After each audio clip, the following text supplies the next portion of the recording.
آپ نے یہ بال ماشاءاللہ آپ کے کافی لمبے ہیں، اور ظاہر خواتین کو ہوتا ہے شوق کے لمبے بال رکھنے کا، گھنے بال، ان کو تو بہت زیادہ مینج کرنا پڑتا ہوگا. آپ کس طریقے سے، کیا یہ قدرتی ہیں یا کوئی خاص کوئی قدرتی اس کے؟ اچھا، الحمدللہ. تو اس کو مینج کرنا، یا جو خواتین کے لیے میں یہ سوال کر رہا ہوں کہ جن کو شوق ہے لمبے بال رکھنے کا، بالکل آسان ہے وہ پھر میرے جیسا شوہر رکھیں. اچھا وہ میرے جیسا شوہر رکھیں جو جب آپ کا جو ہیئر ڈریسر ہو، آپ کا ہیئر اسٹائلسٹ ہو، اس کو گھر پہ بلائیں اور وہ اس کے سامنے کوم رکھیں اور وہ بتائیں 1 انچ 2 انچ 3 انچ ہارڈلی، اور پھر اس کے بعد ہلکا سا کتر کے اور اس کو کہیں کہ جی ہو گیا کٹ. بس مجھے بہت پسند ہے کہ میں شارٹ ہیئر رکھوں، لیکن کیونکہ میرے ہسبینڈ کو پسند ہے تو اس وجہ سے اتنے لمبے بال رکھے میں. اور اب میری بیٹی کو بہت پسند ہے. اگر ان کے سامنے کہہ دوں کہ میں نے کٹ کروانا ہے تو وہ کہتی نو مما آپ میری رپنزل ہیں، آپ کٹ نہ کریں. تو کبھی کبھی ہوتا بھی ایسا کہ وہ صوفے کے اوپر ہم بیٹھے ہوئے ہوتے ہیں تو وہ میرے بال پیچھے لے لیتی ہیں اور پھر وہ چڑھ کے اس کے اوپر آتی ہیں رپنزل بن کے. میرا بیسکلی اتنے لمبے بال رکھنے کا ایک مقصد بھی ہے.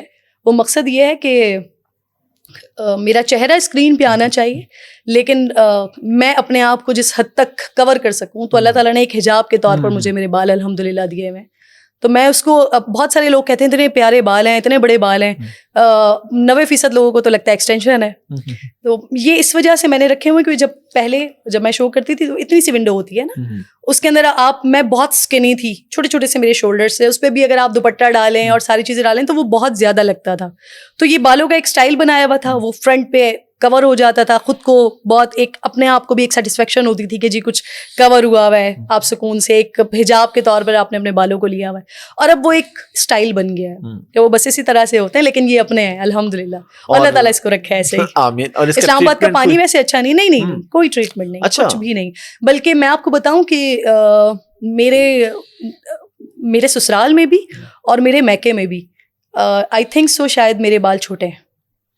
اچھا. یس، میری نند کے بال مجھ سے بہت زیادہ بڑے اور بہت زیادہ گھنے. اسی طریقے سے میری پھوپھیوں کے بال، وہ دونوں طرف سے نا میٹرنل پیٹرنل سائڈ سے بالوں کے معاملے میں بہت بہت اچھے، بہت لکی. تو وہ میری بیٹی اس معاملے میں بہت زیادہ لکی ہے، ماں کے بھی اور پھر ددیال سائڈ پہ بھی. تو بال ہی بال ہے ہمارے پاس. زبردست. آپ نے ابھی بات کی کہ بالوں سے چلیں کچھ کور ہو جاتا ہے، حجاب کی آپ نے بات کی. ایک پروگرام میں آپ نے حجاب لے لیا تھا، اس کی کیا وجہ تھی؟ اس کی وجہ یہ تھی کہ وہ داؤد بھائی، آئی ڈونٹ نو، ان کا نام میرے ذہن سے نکل گیا ہے. انہوں نے کچھ حجاب کرنے والی خواتین کے لیے کہا تھا کہ یہ نفسیاتی ہو جاتی ہیں. اور جب انہوں نے یہ کہ مطلب یہ ڈیروگیٹری ریمارکس تھے، یہ کوئی ایسے کسی بھی خاتون کے لیے کوئی ایسے اچھے ریمارکس نہیں تھے. مطلب کسی بھی خاتون کی اپنی مرضی ہے کہ اگر وہ بے حجاب گھوم رہی ہے یا حجاب میں گھوم رہی ہے، آپ کسی عورت کو ایسے نہیں کہہ سکتے. تو میں نے ان کے لیے وہ جواب دیا تھا. میں نے مکمل حجاب پہنا تھا آن ایئر شو پہ، اور اس کے بعد میں نے پروگرام کیا تھا. اور نہ میری زبان میں کوئی کسی قسم کی میری زبان اٹکی تھی، نہ میرے کانٹینٹ میں کوئی کمی آئی تھی، نہ میرے کانفیڈنس میں کوئی کمی آئی تھی. اور شاید جو باحجاب خاتون ہوتی ہے وہ ایک میرے جیسی خاتون سے زیادہ کانفیڈنٹ ہوتی ہے، وہ میرے جیسی خاتون سے زیادہ پر اعتماد بھی ہوتی ہے. اور آبویسلی یہ اس میں مطلب میں خود ایسی ہوں، بغیر حجاب نہیں لیتی ہوں. مجھے ایسا لگتا ہے کہ وہ خاتون زیادہ باعزت ہوتی ہے جو حجاب میں ہوتی ہے، اس کو زیادہ عزت کی نگاہ سے دیکھا جاتا ہے. تو یہ میرا میسج تھا جو میں نے کنوے کر دیا تھا، اور بہت پازیٹیو میسج کیا تھا وہ. بہت، بلکہ اسی پازیٹیو سے یاد آیا کہ آپ اکثر اس ٹاپک پہ بات کرتے رہتے ہیں. سوسائٹی میں کوئی بھی مسئلہ ہو، یعنی کسی فلم میں کوئی ایسا سین ہے، کسی ڈرامے میں کوئی ایسی بات ہے، اس پہ آپ ایشو کریٹ کر دیتی ہیں. تو اس پہ کوئی پرابلمٹک نہیں ہوتا؟ وہ بھی فیلڈ کے ہی لوگ ہوتے ہیں، کیسے کوئی آتے نہیں یہ آپ نے کیا کر دیا، کیوں ایسے کام کر رہی ہیں؟ ہوتے ہیں بہت سارے، اسی پہ سوشل سائٹس پہ ہی جواب بھی آنا شروع ہو جاتے ہیں. پھر بہت ساری سائٹس بھی اٹھا لیتی ہیں. لیکن مجھے لگتا ہے کہ جو چیز نہیں ہونی چاہیے وہ نہیں ہونی چاہیے. آپ کم از کم اپنا تو حق ادا کر دیں نا. جو میں کہہ سکتی ہوں وہ تو میں کہہ دوں نا، باقی جس نے کرنا ہو یا نہیں کرنا ہو. اب آج کل وہی میں نے بات کی نا کہ ہم آج تک ذہنی طور پر ہم اس غلامی سے نکلے نہیں ہیں. ہم آج تک غلام ہیں.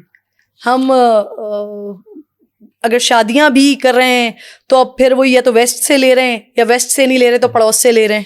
کہ نا اپنا کلچر کہاں ہے ہمارا. ہم ذرا سارے دن میں نظر تو دوڑائیں, ہمیں اپنا کلچر کہیں ملتا ہی نہیں. ہمیں شاید یاد بھی نہیں ہو کہ ہمارا اپنا کلچر کیا ہے, مسلمانوں کا کلچر کیا ہے یا پاکستانیوں کا کلچر کیا ہے. ہم نے سبھی کچھ اڈاپٹ کیا ہے. تو اب ہوتا یہ ہے کہ جی برابر میں کچھ ہو رہا ہے تو وہ ہم نے بھی اپنی شادیوں میں وہی کرنا ہے. برابر میں وہ ریڈ جوڑے سے ہٹ کر دوسرا جوڑا ہوا تو ہم نے بھی وہی پہننا ہے.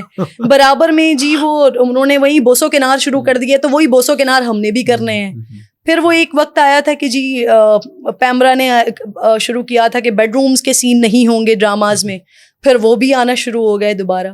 تو کچھ چیزیں آپ کو, اب میری اپنی بیٹی ہے نا تو مجھے احساس ہوتا ہے اس بات کا, کیونکہ جو موبائل فونز ہیں نا اس پہ سب ہر طرح کا گند ہے اس کے اوپر. آپ اسکرال کرنا شروع کریں, آپ جتنا بھی چیک رکھ لیں آپ کو سارا گند اس کے اوپر ملتا ہے.